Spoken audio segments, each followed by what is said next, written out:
Hey guys, welcome to the FitTown show. My name is Coach Andrew, and in today's episode, we're going to be talking about how to take back control of your life. And obviously, the last few months has been crazy for everybody. The gym has had multiple moments where it feels like we're taking 2 steps forward and then having to take 2 or 3 steps back. And it's really hard to try to gain any type of footing, whether that's from a business perspective, relationships, personal side, personal growth. It's a really tough time, and we want to be understanding and empathetic to that. But I also want to try to use this episode to bring some perspective to the table and get you guys out there and further develop this in myself, but this ability to focus on what we can control and what we can't control, because really that's what it comes down to. And as crazy as the world gets around us, there still is a ton of stuff that we can control in our lives. And I'm hoping today's episode will help you guys kind of understand that. But to start by just bringing some perspective to the table, I want to lead this off with another Tony Robbins quote, since I always bring these into the episodes, which is, Tony starts off almost all of his seminars. Somewhere in the beginning, he mentioned this quote, which is, see things as they are, but not worse than they are. Your problems are really just invitations to step through fear. And I think that's so important now that we do see things as they are. This is real. This is a real, huge issue that we've never experienced in our lifetimes. Most of us haven't experienced in our lifetimes. And we have to treat it like a real thing. But at the same time, we can't get so caught up in the hype, especially as this thing drags on now for 4, 5, 6 months or more. We can't get so caught up in the hype that it paralyzes us from doing the things that we need to do, or taking control of our own health and happiness, and realizing that there is still a big amount of things that we can control in our lives. So I want to share just some stats, and these are not stats to downplay coronavirus, because again, it is a massive thing, but this is some stats to give you guys some perspective, so you're not so overwhelmed by the stats that you're again paralyzed by fear and then inaction. So the first stat that I want to give you guys is just an overall quantity stat. And being a gym owner, I didn't know these stats exactly, but I knew they were bad. And as this thing has dragged on, I'm like looking up these stats, because I'm like, how many people die from heart disease every year? How many people die from obesity and cancer? And not all of these things are preventable necessarily, but a lot of these things are preventable. And these are things that we've ignored largely for years, or have just let kind of run rampant in our society and haven't really taken a lot of personal responsibility for.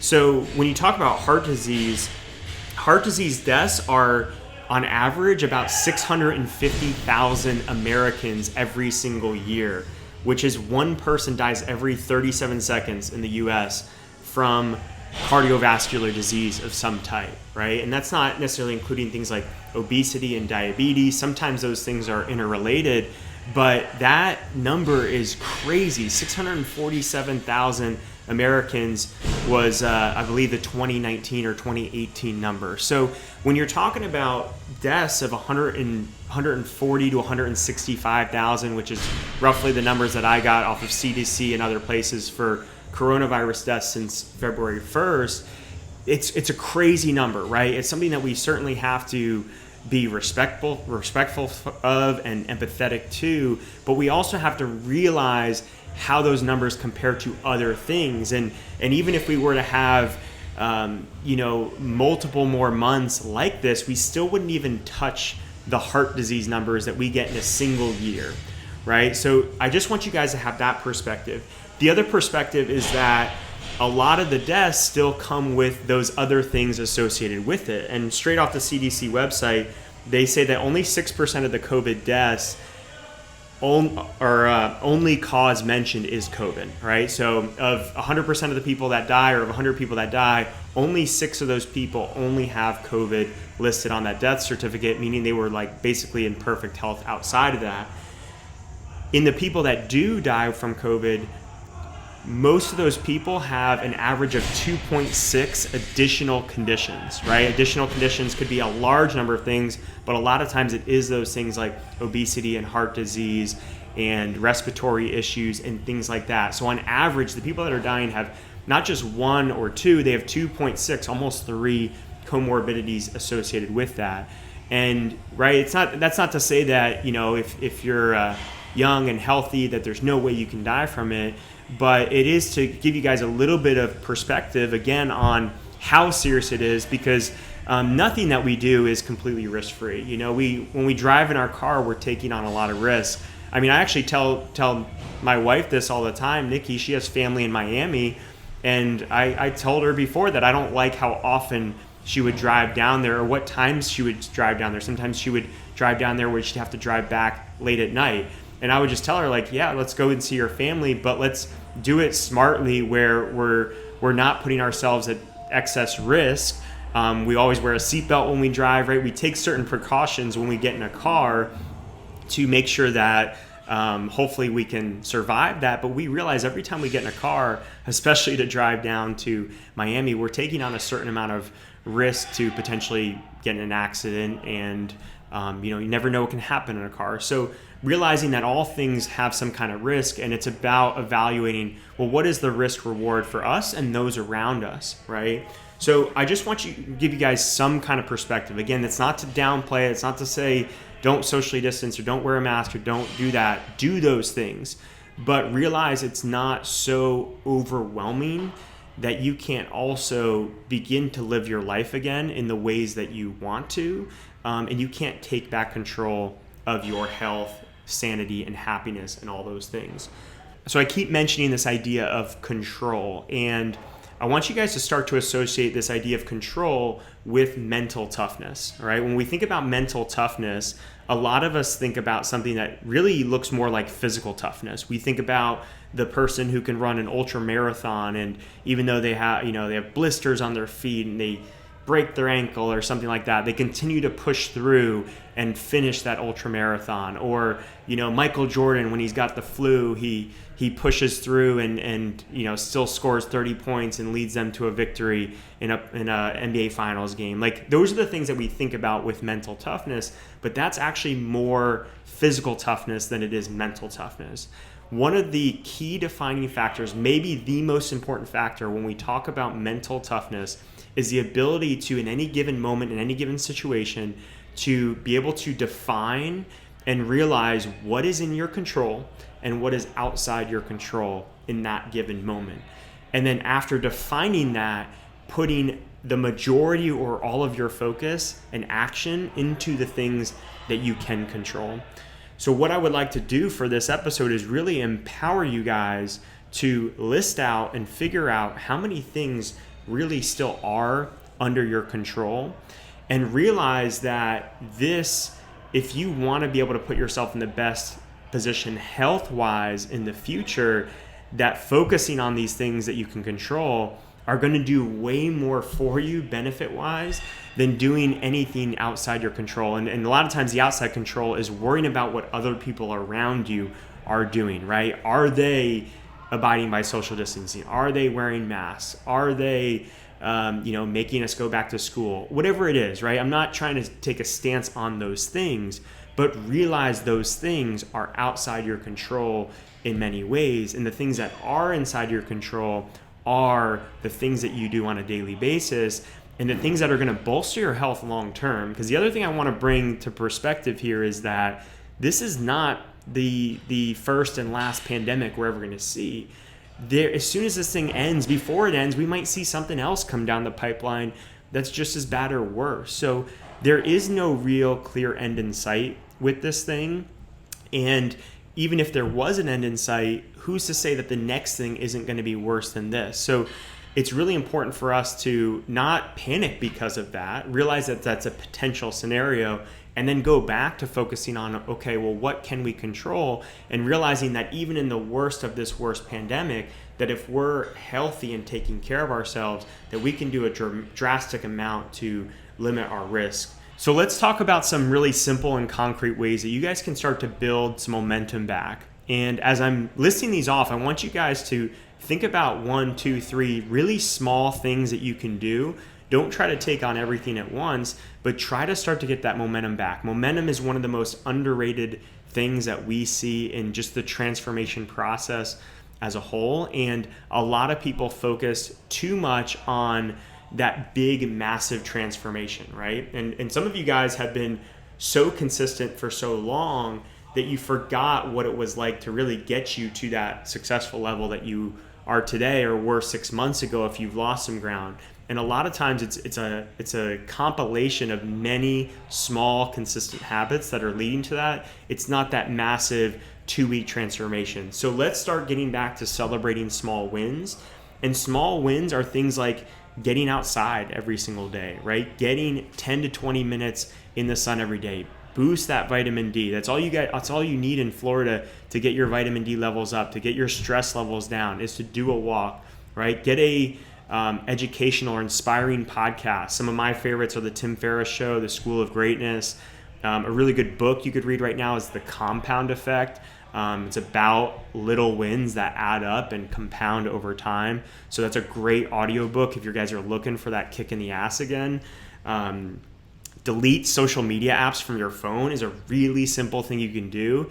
If you're wasting time on social media, which I imagine a lot of you guys are, it's an easy way to get it off your phone so you just spend less time there. You don't have to ignore it altogether. You can still access it from your computer.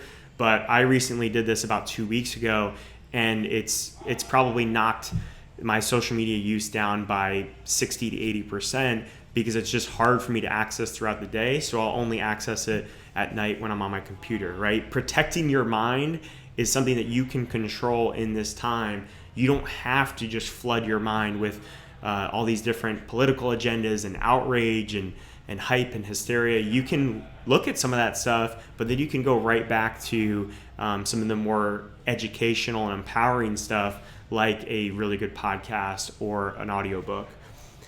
Meal prep is a big one. If you guys can start to take some time, you likely have more time at home, especially on the weekends. There's fewer things for you to do outside the house. A fun activity you can do is cook. Cook with your family, cook with your spouse, cook with yourself. Try new recipes, meal prep for the week, get that keystone habit, and now you've just solidified your next 2 to 4 days of eating because a little bit of a meal prep that you did. Go to sleep earlier.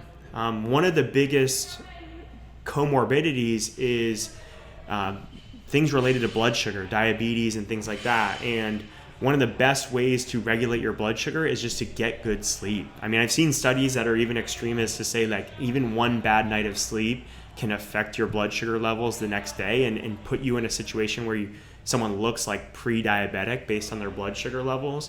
And, I don't know if that's necessarily true to that extent, but it definitely is true where consistent bad sleep can have a huge effect on your blood sugar levels. So it's really important for you guys to get good sleep, and deleting those social media apps will help. Spending less time in email will help. Not binging at night with TV or food so you can wind down and get to sleep at night. But even just getting to sleep 30 minutes earlier and just starting to chip away towards an earlier time can make a big difference. Getting back into a workout routine or just movement routine, right? Don't even think about it as like, I need to match what I was doing back in the gym prior to the shutdown. Just start to get daily movement again. Go for a daily walk, all right? You get to pair that with the sunlight and the personal development stuff, and it's an amazing combination there. But do some stretching at home. Do one of our follow-along workouts that we just started posting, which you can usually get done in 35 to 43 minutes, right? Without even leaving your house. We have the music, the clock, everything's set up and taken care of for you. Or do part of a workout, right? If the workout calls for 10 rounds and you do 5, celebrate that. Like the fact that you're out there and moving and doing something is a good thing. When you wake up every morning, start your day with a full glass of water. Kick it off by getting hydrated, getting that boost of energy, starting to get some of those toxins out if you've been eating bad and drinking alcohol the night before. And if you have been drinking alcohol, how can you start to limit that? Can you start to alternate between water and an alcoholic drink? Can you go from 3 or 4 drinks a night to 1 or 2? Can you go to every other night drinking as opposed to every night of drinking? Start to chip away at that number and start to build momentum back. I know for me, one of the big ones is sweets. So after dinner, I usually crave stuff. I can usually do great throughout the day, but then once I have dinner, it's like I have those sweet cravings. And sometimes I'll have a chocolate protein shake that kind of fulfills that tastes really good.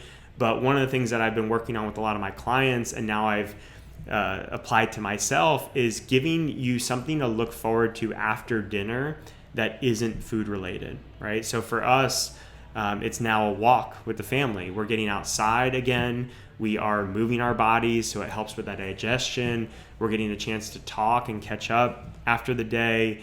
And it's a really fun moment for us and gives us something to look forward to after dinner instead of just thinking about, what dessert am I going to have? And that could be a really good show that you like. It could be a book that you're reading.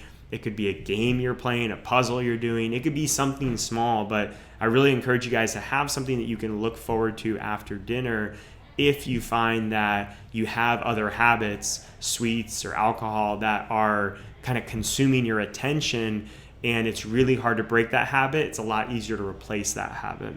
So that's all I have for you guys. I really just wanted to bring some perspective to the table and give you guys some really concrete, actionable things that you can do to start chipping away and start to build some momentum back in your health and happiness. Because if you're gonna do these things like wear a mask and social distance and all these little things to maybe increase your chances of living longer, living a healthier life, then I want you to also focus on the things that are within your control to do that you already know how to do, you just maybe got away from. So let's start getting those things back into your life. And if you need any help or if you have any questions, don't hesitate to reach out to Andrew at FitTown.com, and we'll talk to you soon.